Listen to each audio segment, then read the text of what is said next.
ప్రభునందు ప్రియ దేవుని బిడ్డలారా, మీకందరికీ ప్రభువైన యేసుక్రీస్తు నామములో వందనములు. మనము ఆది కాండము మొదటి 6 అధ్యాయాలు ధ్యానం చేసి, ఈ 6 అధ్యాయాలు దేవుడు తను తాను ఏ విధంగా వ్యక్తపరుచుకున్నాడు, తను తాను ఏ విధంగా తెలియజేసుకున్నాడు అనే విషయాలన్నీ కూడా మనం నేర్చుకున్నాం, తెలుసుకున్నాం. ఆది కాండము 7వ అధ్యాయాన్ని ఇప్పుడు మనము ధ్యానం చేసి, మనము పూజించే దేవుడు, మనము ఆరాధించే ఆ దేవుడు సర్వలోకాన్ని సృజించిన సృష్టికర్త, వ్యక్తిత్వం ఏమిటో, ఆయన లక్షణాలు ఏమిటో మనము తెలుసుకోబోతున్నాం. ఆది కాండము 7వ అధ్యాయము మొదటి వచనంలో, యెహోవా, ఈ తరము వారిలో నీవే నా ఎదుట నీతిమంతుడవై ఉండుట చూచితిని గనుక నీవును నీ ఇంటి వారును ఓడలో ప్రవేశించుడి అని పలుకుతూ ఉన్నాడు. నోవహుతో మాట్లాడుతున్నాడు దేవుడు. జలప్రలయం రాబోతుంది, సర్వలోకాన్ని కూడా నాశనం చేయబోతున్నాను, కానీ నీవు నీ ఇంటి వారు ఓడలో ప్రవేశించుడి అంటున్నాడు. అంటే ఇక్కడ దేవుడు రక్షకుడుగా మనకు కనబడుతూ ఉన్నాడు, రక్షించేవాడుగా కనబడుతున్నాడు. ప్రియ విశ్వాసి, నీవు దేవుని యందు భయభక్తులు కలిగి ఉన్నావు, నువ్వు దేవుని యందు విశ్వాసం కలిగి ఉన్నావు, నీ దేవుణ్ణి నీవు నమ్ముకొని జీవిస్తూ ఉన్నావు. భయపడద్దు. చుట్టూ ఎన్ని విపత్తులు సంభవించినా నిన్ను మాత్రము దేవుడు రక్షిస్తాడు. తర్వాత రెండవదిగా మనం ఏం నేర్చుకుంటున్నామంటే, ఏం తెలుసుకుంటున్నామంటే, ఆ దేవుడు ఆయన సెలెక్టర్గా మనకు కనబడుతున్నాడు. అంటే ఎంచుకునేవాడు, చూస్ చేసుకునేవాడు. ఇక్కడ మనం గమనిస్తే ఆది కాండం 7వ అధ్యాయము మనము తర్వాత వచనాలు చదివితే ఆ ఓడలో ఏమేమి ప్రవేశించాలో దేవుడే సెలెక్ట్ చేసుకుంటున్నాడు. చూడండి, పవిత్ర జంతువులలో ప్రతి జాతి పోతులు 7ను, పెంటులు 7ను, పవిత్రములు కాని జంతువులలో ప్రతి జాతి పోతును పెంటియు 2ను. 3వ వచనం, ఆకాశ పక్షులలో ప్రతి జాతి మగవి 7ను, ఆడువి 7ను. నీవు భూమి అంతటి మీద సంతతిని జీవముతో కాపాడునట్లు నీ యొద్ద ఉంచుకొనుము అని దేవుడు సెలవిస్తూ ఉన్నాడు. కాబట్టి ఇక్కడ దేవుడు సెలెక్టర్ అని మనం చూస్తున్నాం. ఆయన చూస్ చేసుకుంటాడు. ప్రియ విశ్వాసి, దేవుడు నిన్ను కూడా చూస్ చేసుకున్నాడు. అందుకే నిన్ను నీతిమంతుడిగా తీర్చాడు, నిన్ను పరలోక వారసుడిగా చేశాడు. తర్వాత అదే ఆది కాండం 7వ అధ్యాయము 8, 9 వచనాలు నేను చదువుతున్నాను.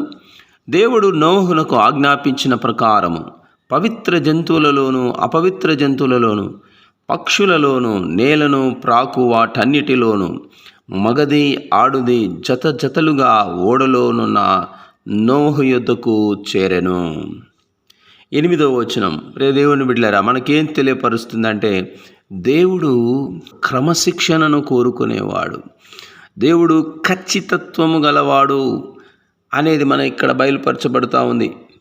14వ వచనంలో కూడా మనం చూస్తే, ఆయా జాతుల ప్రకారము ప్రతి మృగమును, ఆయా జాతుల ప్రకారము ప్రతి పశువును, ఆయా జాతుల ప్రకారము నేల మీద ప్రాకు ప్రతి పురుగును, ఆయా జాతుల ప్రకారము ప్రతి పక్షియు, నానా విధములైన రెక్కలు గల ప్రతి పిట్టయు ప్రవేశించెను. 15వ వచనం, జీవాత్మ గల సమస్త శరీరంలో రెండేసి ఓడలోనున్న నోవహునొద్ద ప్రవేశించెను.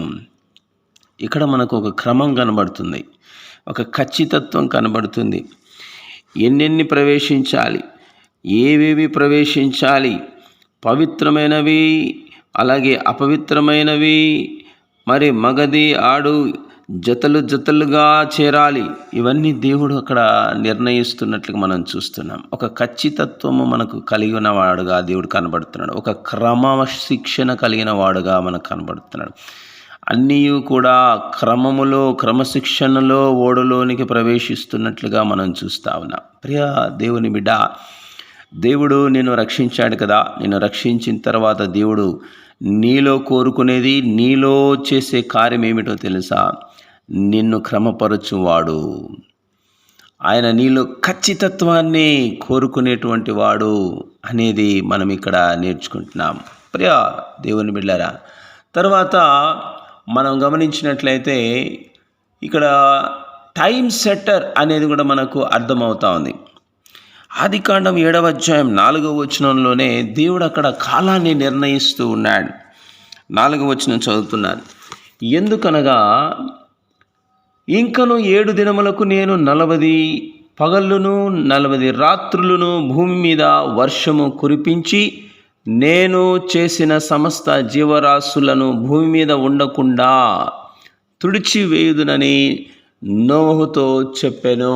టైం సెటర్డ్, కాలాన్ని నిర్ణయిస్తున్నట్లుగా మనం చూస్తూ ఉన్నాం.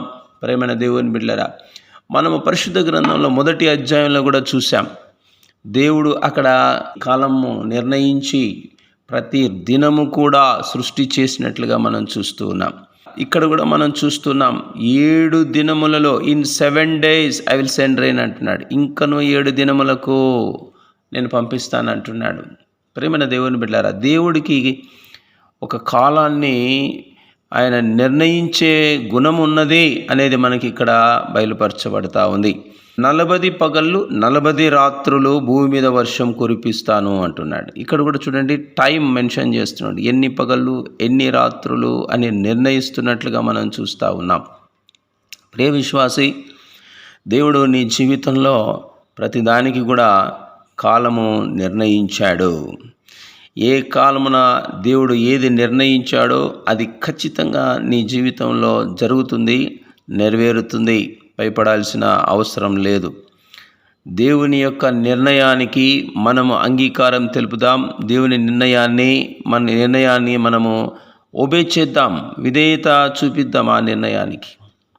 తర్వాత మనం గమనించినట్లయితే అదే 7వ అధ్యాయంలో దేవుడు అంటున్నాడు, సమస్త జీవరాశులను భూమి మీద ఉండకుండా తుడిచివేయుదును అంటూ ఉన్నాడు.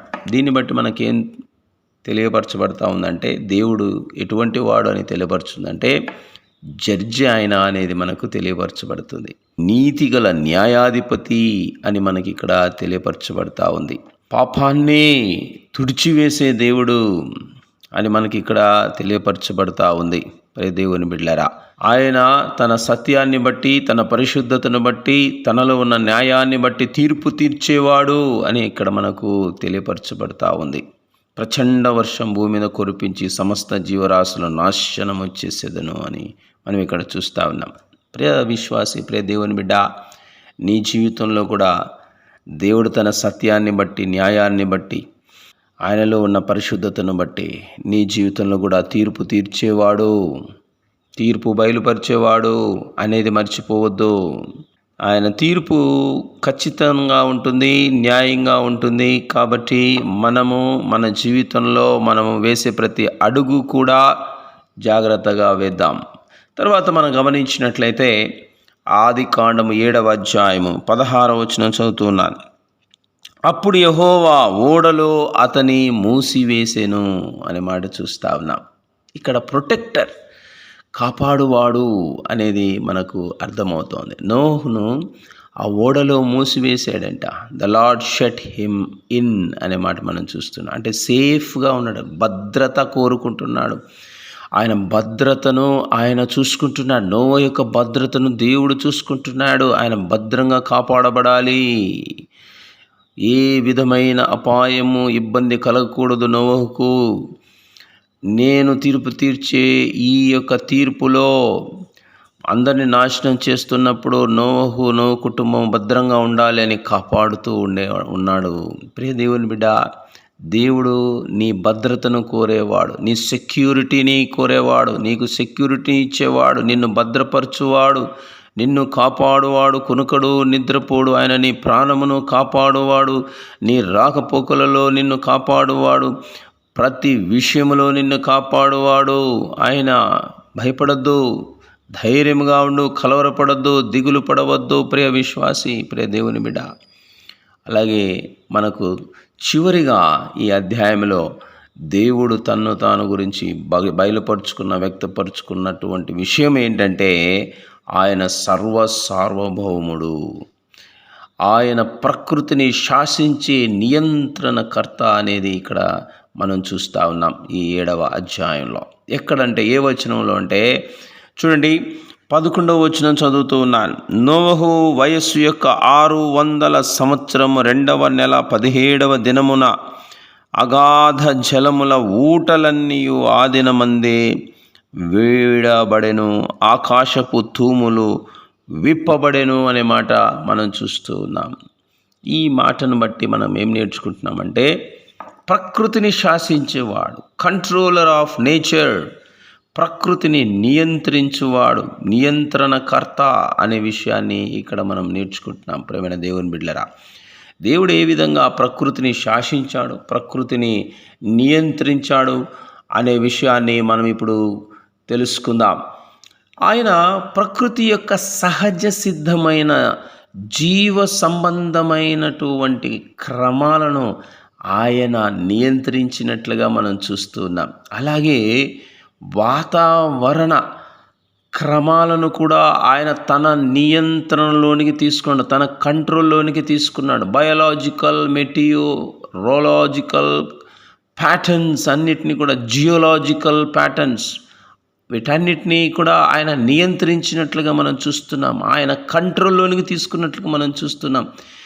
ఇవన్నీ నియమించిన వాడు ఆయనే, ఇవన్నీ నియంత్రించేవాడు కూడా ఆయనే అని మనం ఇక్కడ ఈ అధ్యాయంలో నేర్చుకుంటున్నాం. అలాగే భౌతిక శాస్త్ర నియమాలను కూడా కంట్రోల్ చేసినట్టుగా మనం చూస్తున్నాం. ఆయన అధికారాన్ని ఉపయోగించి, ఆయన సార్వభౌమాధికారాన్ని ఉపయోగించి వాటన్నిటినీ కంట్రోల్ చేసినట్లుగా మనం చూస్తున్నాం.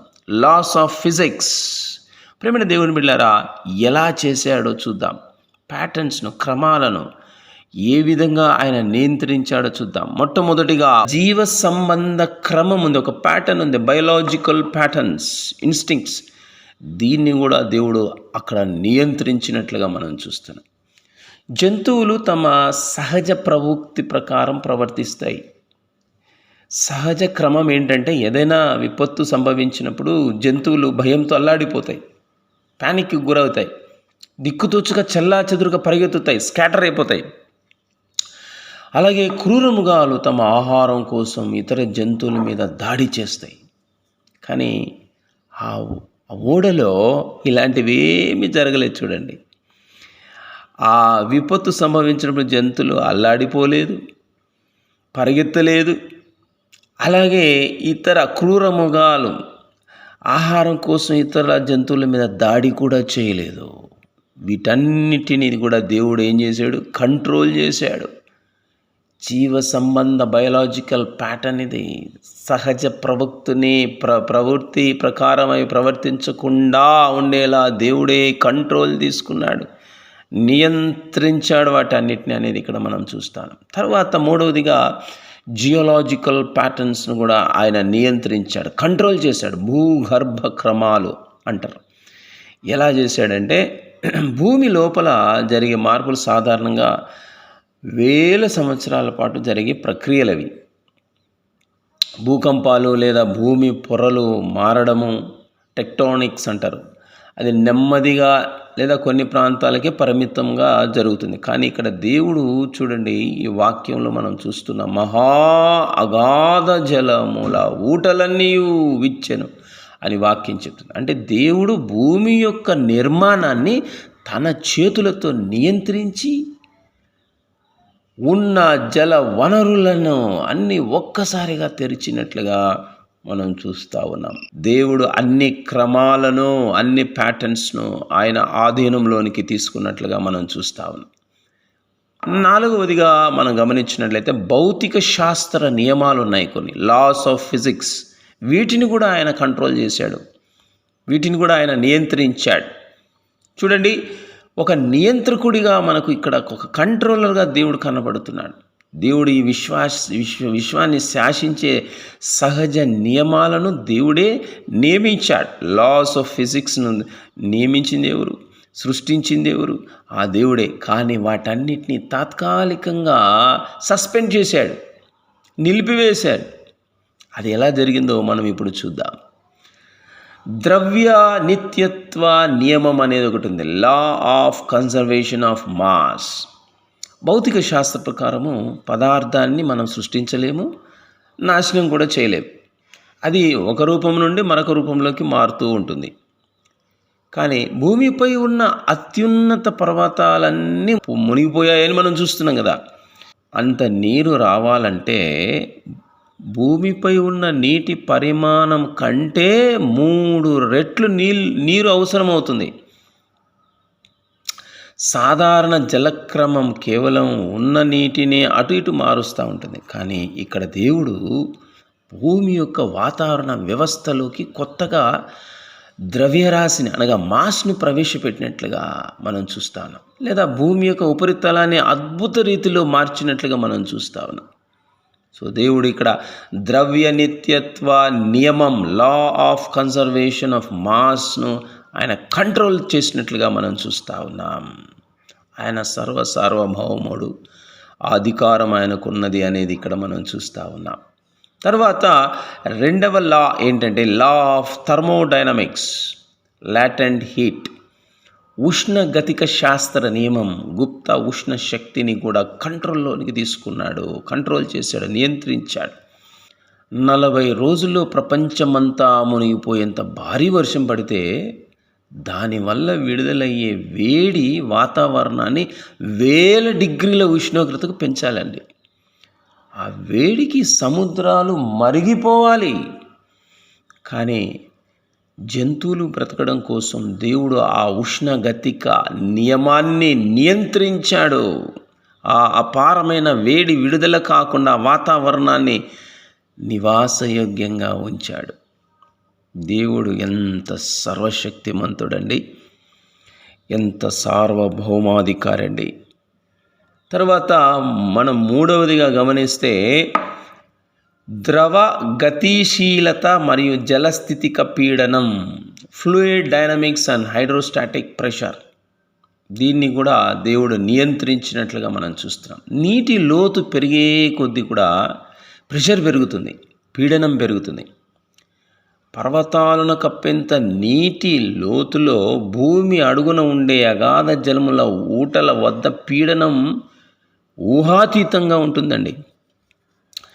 సహజంగా అంత పీడనంతో నీరు బయటకు వస్తే అగ్ని పర్వతాలు పేలడం, వేడి ఆవిరి వంటివి జరగాలి. కానీ దేవుడు ఆ ప్రవాహాన్ని ఒక క్రమ పద్ధతిలో నియంత్రించాడు.